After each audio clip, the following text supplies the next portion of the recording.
Good evening, ladies and gentlemen, this is BestInSlot, and tonight we're going to talk about some really exciting, potentially leaked Jurassic World Evolution information. Now, there are three things we should talk about before we get started on this video. Number one, if anybody from Frontier or Universal is watching this video and would like me to take it down, I am more than happy to do that. I don't want to annoy anyone at either company. I've got a lot of respect for what you guys are doing.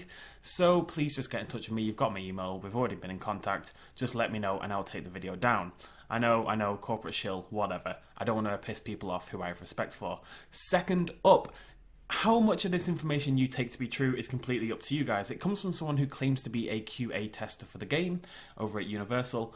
There isn't any hard evidence that that is the case, but they had a lot of information. A lot of it's quite detailed. Whether you believe it or not is completely up to you guys. For the purpose of this video, at least, I am going to take it to be true. I'm not going to link the thread where this information was posted, but it is out there on the internet. Thirdly, final thing before we get going, if this information does all turn out to be true, this is all correct, then Jurassic World Evolution is going to be the best game ever made, in my opinion. Like, as a dinosaur gamer, Jurassic World Evolution will be incredible if this turns out to be true. So, we're going to go through that. I've prepared a slideshow of sorts, and I'm going to click through and we're going to talk about things as it pops up. So the first thing they did was post a whole bunch of information, and then they started answering questions. So we're going to look at the things they said in the opening post first of all.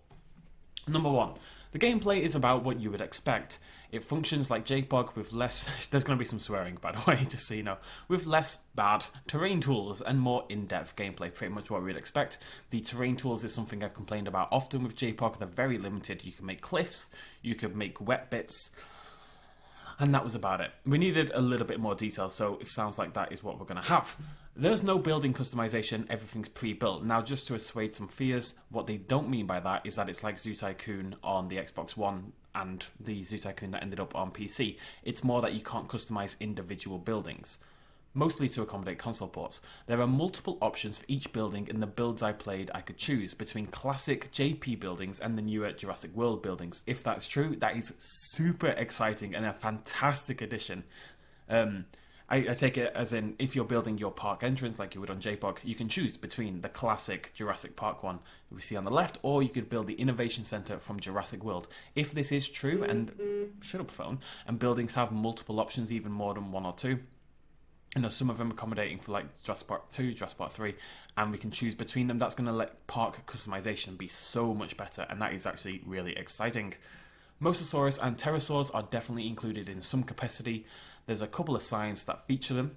Kind of what we hoped, not necessarily what we expected. I wasn't sure whether both of these would make it into the series, into the game, but they've been such a big part of Jurassic World, and pterosaurs, of course, have been a big part of the series for a long time now, that it would have been a little silly if they weren't included.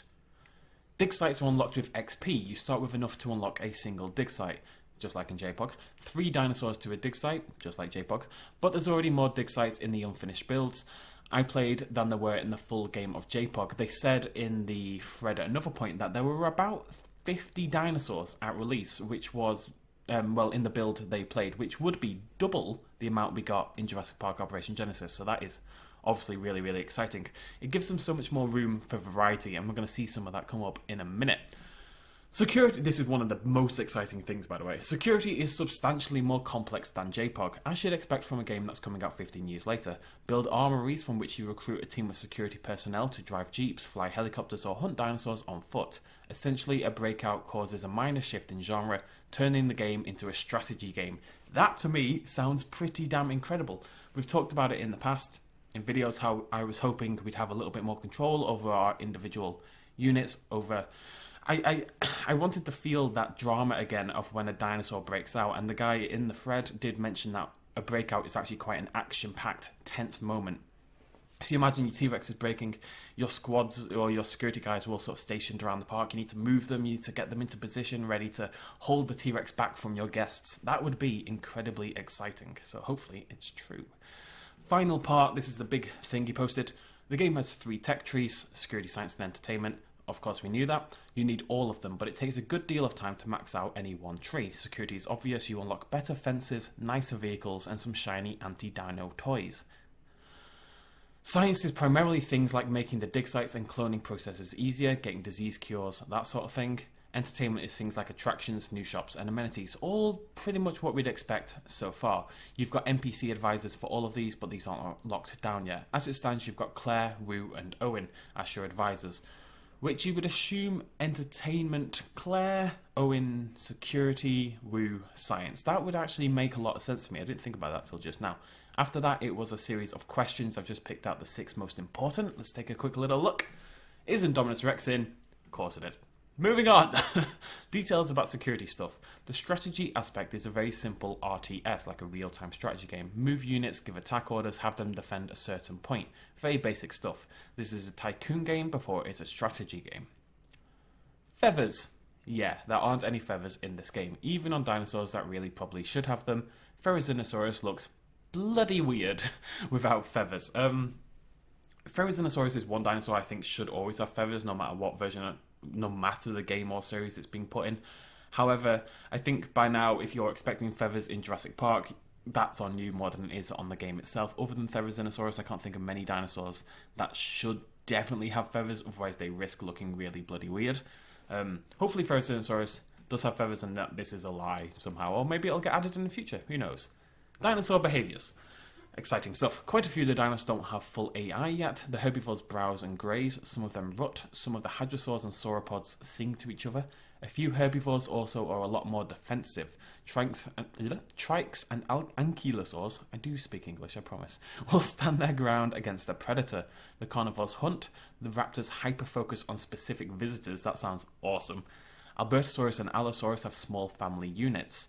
There's a ton of really awesome animations and behaviours, easily the best part of the game, which is actually something we'd expect based just on the trailers we've seen. The dinosaurs themselves look alive, basically. They look awesome. Dino Interaction. Yep, death duels between big dinosaurs. Dominance displays between dinosaurs of the same species. Definitely things we would expect. The final question was, what were the weirdest dinosaurs included in the selection? Prenocephaly, Polacanthus, Unenlegia. So the first one is a pachycephalosaurid, the second one is an ankylosaurid, and the third one is a small feathered theropod. This is one of the big benefits, if they truly do have 50 plus dinosaurs in the final game, that you can put in weird little dinosaurs. I mean, I've heard of Prenocephaly. Polacanthus we've actually played with in Jurassic Park Operation Genesis before, via mods. Unenlegia is actually a brand new dinosaur to me, so interesting. Having that much room for weird dinosaurs can only be a good thing. It's nice to be able to chuck in a couple of odd ones here and there, you know? Meow. So, how much of that information you believe is completely down to you guys at home. It could all be lies, it could all be true. I just felt because it's getting posted to me a lot on Twitter, loads of people have messaged me about this already, that I should address it. Do want to say again really quickly, I don't want to get copyright slapped with this. I don't want to annoy anyone, so if you want the video taken down, please just let me know. But the information is out there on the internet, and at the very least I'd like to think I'm going to hype people up about this a little bit more, because again, if this is true, this is going to be an awesome game. All we really wanted was a modern JPOG with updated systems, and it generally sounds like that is what we're going to get. We've been asking for this game for over a decade now, and I can't believe it's finally coming true. Thank you so much for joining me, ladies and gentlemen. Make sure you subscribe, hit that like button if you want to be kept up to date with lots more Jurassic World Evolution news as soon as it hits the internet. Rumours and all, we will talk about it all and dissect it much more than necessary. Sounds like a plan? Sounds like a plan. Thank you for joining me. Cheers, much love as always. Bye-bye.